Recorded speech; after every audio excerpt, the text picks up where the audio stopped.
So No Limit Records is going to face off against Cash Money Records in the Verzuz. I'm going to tell you guys who's going to win. Music history expert A.R. Shaw. A.R. Shaw. A.R. Shaw. A.R. Shaw. A.R. Shaw. A.R. Shaw, author of Trap History, Atlantic Culture, and the Global Impact of Trap. Channel, welcome back to the channel. This is A.R. Shaw, A.R. Shaw TV. I am the author of the book Trap History, Atlanta Culture, and the Global Impact of Trap Music. Like, subscribe, leave a comment, and let's definitely have dialogue on what we discussed today. All right, we want to get into it. This is right up my alley. Cash Money Records and No Limit Records are going to face off in a Verzuz. Let me tell y'all, this is big for Southern hip hop in many ways, and I'm going to tell you guys who's going to win the Verzuz. But I want to give you guys some history first and let everybody know why this Verzuz is important and it's bigger than the music. I want to go back to like the late 80s, early 90s in terms of what hip hop was prior to Cash Money and No Limits ascension to, becoming one of the two top black owned independent record labels in rap history, pretty much. Now, in the 80s and 90s, hip hop was pretty much, I'd say it was boiled down to two cities, right? If you were from New York, if you were from LA, you probably, those were when most of the rappers got mainstream attention, in terms of being able to get played on music shows such as MTV, Yo MTV Raps, MTV Jams, BET's Rap City, even in the box. Like most of those artists came from New York, LA. Like I say, those are the main two cities where those artists came from, right? Now, Southern artists, it was kind of hard for Southern artists to kind of break through the mainstream. So you had artists like Luther Campbell, Scarface. And although they pretty much, they were able to kind of break through, there wasn't too many like them. You didn't really have other artists that kind of made that mainstream jump from under the Mason-Dixon line. You just didn't really see many artists from Atlanta, many artists from, the state of Florida, Texas had a few artists, but you just didn't see that many artists, right? And the reason why is because most of the major labels that that distributed the music, they were in New York and they were in LA, and so they didn't really have many bases, pretty much any bases in the South.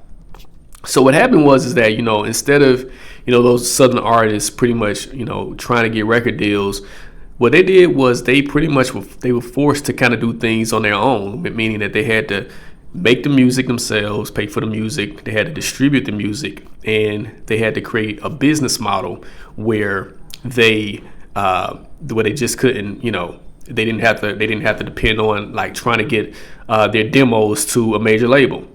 Case in point, someone like a Master P. Master P was one of the first artists that pretty much said, all right, I'm gonna create the music, I'm gonna sell the music out the trunk, basically out the trunk of my car, go to different cities, sell the tape or a CD for $5 or $10, make the money that I can, try to get with promoters, and pretty much build a fan base within the region.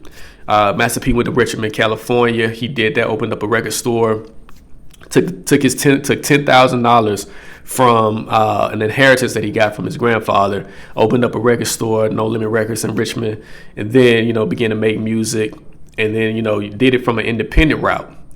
Cash Money the same way, Birdman and his brother Slim, they was pretty much doing the same things in terms of creating this independent movement where they would get artists, make the music and sell the music themselves, and it's basically just using that independent mind frame to pretty much build their own fan base instead of just going to New York or LA to try to get a deal.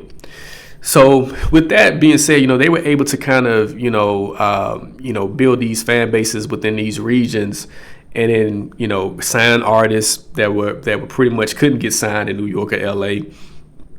Basically create an entire movement behind these artists and behind a specific sound. And what happened was that they were able to come to a record, at the time, they were able to come to these record companies, not just a record company, but distributors to say, look, these are the numbers that I'm doing independently.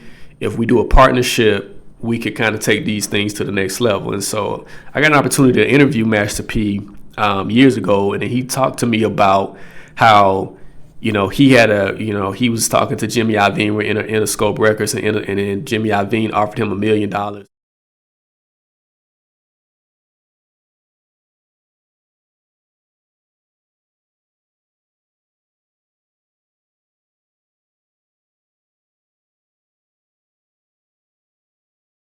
I can't do this deal because I won't own my name no more.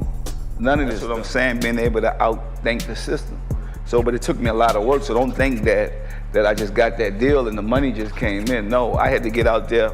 I put posters up everywhere, I invested in myself. Master P decided to turn it down, and then, he ended up signing with Priority, and then Priority gave him an 80-20 split, meaning that Master P kept 80% of every record sold, and then Priority got 20%. Deals that you're never going to see again, right? Cash Money did a similar deal with Universal, and that pretty much they changed the landscape of music and pretty much record deals and how record deals were formatted after that.